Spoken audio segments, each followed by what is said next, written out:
あなたの隣にいるとまるで晴れ渡った青空が見える窓際席にいるような気分になります。 I'm not pulling her, I'm not pulling her, I'm not pulling her, I'm not pulling her, I'm not pulling off my Mica! Why would you do this to me? Many of you will already know that Girls Frontline 2 is currently my favorite gacha game, for its difference in game genre when compared to the big four, its highly detailed characters, and the game's narrative and character interactions. However, I've never really felt compelled to push others into giving the game a try.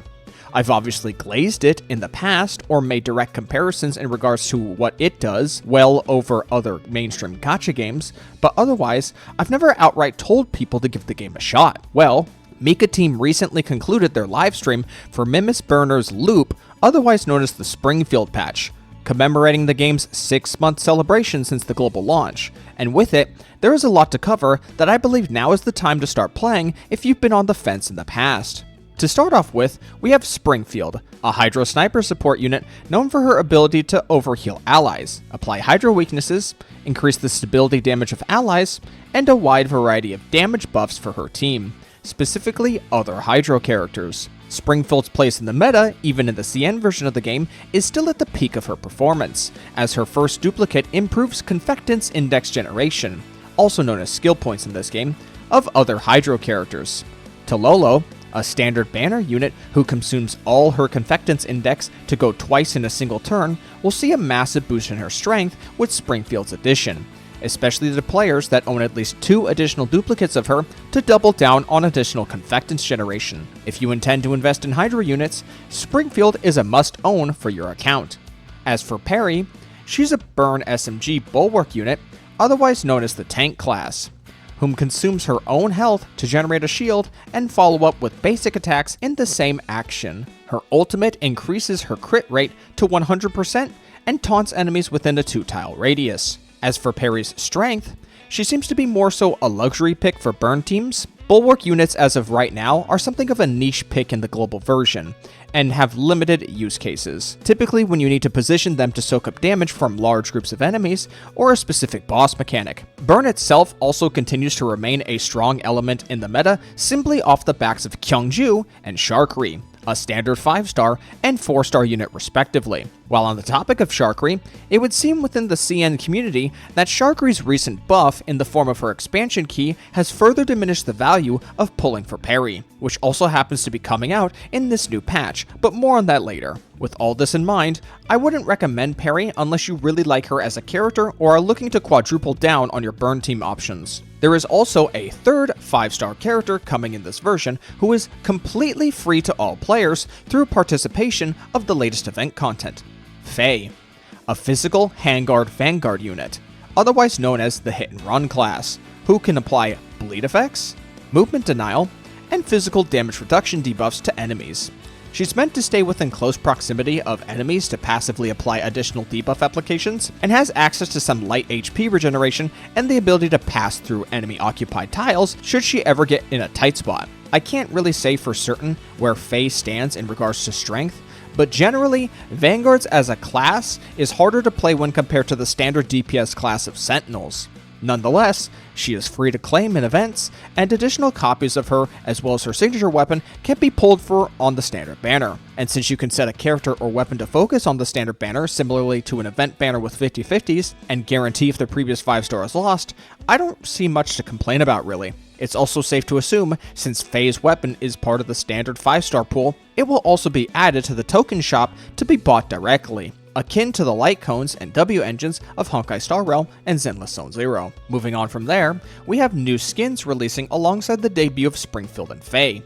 Me personally, I am absolutely going for Faye's boxing skin, though I will admit that interactable main menu screen with Springfield really makes me want to pull for her despite not even owning Tololo on my account. There is also a weapon skin meant for Springfield, as well as this bizarre looking alien tech skin as well, both for the sniper rifles. If you want to know more about the skins of Girls Frontline 2, then allow me to shamelessly shill an older video I made on the subject matter for you to watch should you wish. Following that, we got an announcement of a new form of permanent content, Artifact Recovery, which is described by Mica as being their take on a roguelite mode.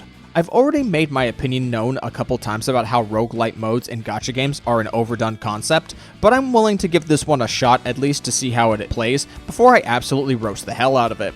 They also went ahead to confirm the Nikkei and board game event content coming back for the duration of this patch, as well as some smaller scale cafe-themed activities new to the game and the event. Continuing on, we have the free rewards for this patch. Aside from the free Fae, Mica is also providing 30 limited event pulls and 10 standard pulls throughout the patch. 10 of the event pulls and all 10 standard pulls will be rewarded immediately at the start of the patch, while the other 20 are split up between 2 separate login events. A nice helping of rewards for what is effectively a half-year anniversary.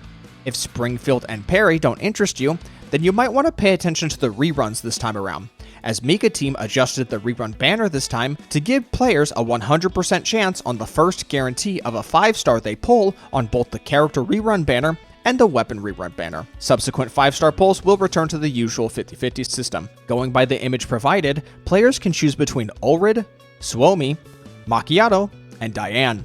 Macchiato will be the best pick for new players, as she is one of the strongest DPSs in the game, especially if you can pick up at least one extra copy of her. Everyone else, you can make your own personal judgment on. Suomi is GFL2's equivalent to Zhongli, Aventurine, or Caesar from the Hoyoverse titles, offering a bulky shield to protect all allies, as well as some utility to freeze teams by generating frost tiles that several freeze characters have interactions with. Diane and Ulrid are both physical vanguard units with varying use cases. Though with the free Fae in this patch whom can apply physical based debuffs, it might be worth considering your options before writing them off as easy skips. If you are something of a middle tier spender, you also have the option of the Daybreak Twin Pack coming out this patch as well, a one-time direct purchase bundle that lets you choose from several limited characters as well as a signature weapon. It's too early to say how many options there are to choose from, but considering Centaurasi and Deshivnaya's silhouettes are both present in the image, the bundle will likely include characters not on banner for this patch. Me personally, I intend to pull for Suomi on the guarantee banner and buy the Daybreak bundle for Deshivnaya's weapon, though I'm not sure which character I'll claim from that very same bundle, but I'll figure that out later. They will also be rerunning all skins in the game during this patch, and players will receive 5 discount vouchers in the mail to purchase skins at a reduced price. Okay, it's time to rapid fire some things off. The Terrorhorn Chimera will be added as a new battle in the boss fight mode for currency and resources. The guild content, Gunsmoke Frontline, will have a new boss called the Berserker Barbarity. And the next reset of the expansion drills, GFL2's take on the Spiral Abyss, will see the return of Flareborus, a boss I'm sure many of us were struggling to beat in event content during the initial global release of the game, though I'm sure many of us will be looking forward to round 2 now that we all have had 6 months to invest in our accounts. Tololo and Sharkry will both be getting their expansion keys this version, GFL2's approach to buffing older characters by adding an additional tier on their skill line, at the cost of needing to unlock all previous upgrades, as well as an additional 3 basic info cores to acquire the key itself. I find the juxtaposition of these 2 keys in particular to be quite funny, as Tololo's key will make the value proposition of pulling for Springfield that much greater, while as I mentioned earlier, Sharkry's key will not only make her stronger, but devalue pulling for Perry. But it is what it is, I guess. The Battle Pass will have its duration shortened from 30 days to 20, its task list expanded, and EXP gain increased to accommodate for the shorter time. And the rewards will now include the Targeting Calibration Chip, an endgame resource allowing you to raise the stats of your character's gear until they hit their maximum possible stat values. Assuming you can afford the Battle Pass regularly, this is a straight up increase to resource and premium currency income rate, as new battle passes will arrive much sooner, giving players access to more collabs pieces and basic info cores faster.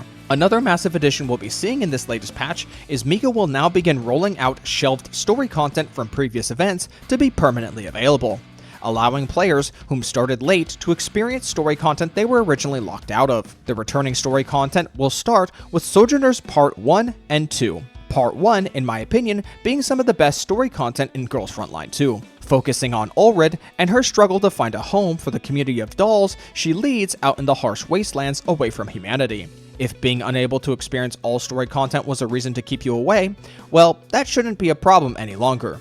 Assuming Mica is consistent with reintegrating old story content, then it shouldn't take more than a few patches to catch everyone up. And to finally cap off the live stream, we have the feature to change the gender of the commander now available, though with no confirmation of how many times this can be done and if it's behind a limit or paywall after the first use, some announcements for offline content including web events, convention booths, and even a portrait frame art contest with the winning submission being added to the game for free for anyone to use, the ability to change loading screens out for previous CG art in older story content, and the confirmation of the next doll coming to the game to be Kyuhua, a burn shotgun vanguard unit to complete your collection of burn characters, as well as a status update of the Elmo's dorm system update being in mid to late development, with a video tease planned to be dropped at a later date. To sum it all up, the Mimis Burners Loop livestream is by far one of the most content-packed updates for Girls Frontline 2, with plenty of rewards and means to acquire new characters both for the dedicated player and the excited newcomers. I'm quite satisfied with what was on offer, and I can say with confidence that now should be the time to give the game a shot to see if it might just be your next gacha of choice.